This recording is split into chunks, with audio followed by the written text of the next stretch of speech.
സംസ്ഥാനത്തെ 20 മണ്ഡലങ്ങളിലേക്കുള്ള ലോക്സഭാ തെരഞ്ഞെടുപ്പിന് ദിവസങ്ങൾ മാത്രം അവശേഷിക്കെ സമ്മതിദാനത്തിന്റെ അടയാളമായി പുരട്ടാനുള്ള മായാമഷി സംസ്ഥാനത്തെ മുഴുവൻ വിതരണ കേന്ദ്രങ്ങളിലും എത്തി. 63,100 കുപ്പി മഷിയാണ് ലോക്സഭാ തെരഞ്ഞെടുപ്പിനായി സംസ്ഥാനത്ത് ഉപയോഗിക്കുന്നതെന്ന് മുഖ്യ തെരഞ്ഞെടുപ്പ് ഓഫീസർ സഞ്ജയ് കൌൾ പറഞ്ഞു. കള്ളവോട്ട് തടഞ്ഞ് കുറ്റമറ്റവും സുതാര്യവുമായ തെരഞ്ഞെടുപ്പ് ഉറപ്പുവരുത്തുന്നതിനായി ഉപയോഗിക്കുന്ന മഷിയടയാളം രാജ്യത്തെ തെരഞ്ഞെടുപ്പിന്റെ അഭിമാന ചിഹ്നം കൂടിയാണെന്ന് അദ്ദേഹം പറഞ്ഞു.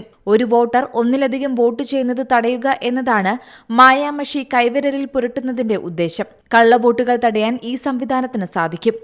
വിരലിൽ പുരട്ടിയാൽ വെറും 40 സെക്കൻഡുകൾ കൊണ്ട് ഉണങ്ങിത്തീരുന്ന ഈ മഷി മായ്ക്കാനാകില്ല.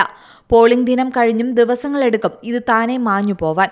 സംസ്ഥാനത്തെ 25,231 ബൂത്തുകളിലേക്ക് ആവശ്യമുള്ളതിന്റെ 2.5 ഇരട്ടി മഷിക്കുപ്പികളാണ് എത്തിച്ചിട്ടുള്ളത്. 1,30,00,000 രൂപ ചെലവഴിച്ചാണ് സംസ്ഥാനത്തിനാവശ്യമായ മഷി തെരഞ്ഞെടുപ്പ് കമ്മീഷൻ കർണാടക സർക്കാരിന്റെ ഉടമസ്ഥതയിലുള്ള മൈസൂരു പെയിന്റ് ആൻഡ് വാർണിഷിംഗ് കമ്പനിയിൽ നിന്നും എത്തിച്ചത്. ഒരു കുപ്പിയിൽ 10 മില്ലി മഷിയാണുള്ളത്. ഇതുപയോഗിച്ച് 700ഓളം വോട്ടർമാരുടെ വിരലുകളിൽ മഷി പുരട്ടാനാകും. വോട്ട് ചെയ്യാൻ വരുന്ന പൌരന്മാരുടെ ഇടത്തെ കൈന്റെ ചൂണ്ടുവിരലിൽ ഈ മഷി പുരട്ടുക എന്നത് രണ്ടാം പോളിംഗ് ഓഫീസറുടെ ഉത്തരവാദിത്തമാണ്.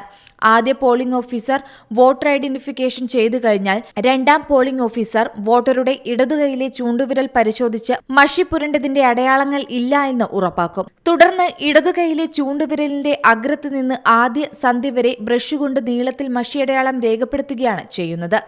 News desk Zee Malayalam news. പുതിയ വാർത്തകളും വിശേഷങ്ങളും ഇനി വിരൽ തുമ്പിൽ. എല്ലാ ഡിജിറ്റൽ പ്ലാറ്റ്ഫോമുകളിലും ഇപ്പോൾ സീ മലയാളം ന്യൂസ് ലഭ്യം.